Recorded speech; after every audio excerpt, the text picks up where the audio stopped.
Azken urte hauetan ingurumen arloko ekintza asko egin ditugu eta 2016an ISO 50001 kudeaketa energetiko sistema bat ezarri genuen. Auditoritza energetiko bat egin eta ingurumen inpaktu handien zuten egintzei eman genien lehentasuna.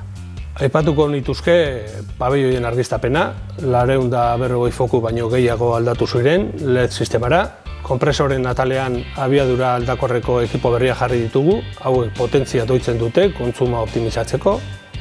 Egungo estrategia murrizketa gehi sorrera da. Behar dugun eta murriztu ezin dugun energia sortzeko lanean ari gara. Aurten 1122 panel fotovoltaikoak instalatu ditugu, kontsumitzen dugun energia elektrikoaren 20% inguru sortzeko. Proiektu hauen baturak urtean 1.000.000 kilowatt-orduko energia aurreztea dakar, hau da urtean 250 familien kontsumoa. Jakina, inguruko enpresa guztiek animatzen ditugu antzeko praktikak egitera, eta gure aldetik proiektu berriak lantzen ari gara eta espero dugu datozen urteetan kontatzeko moduan izatea.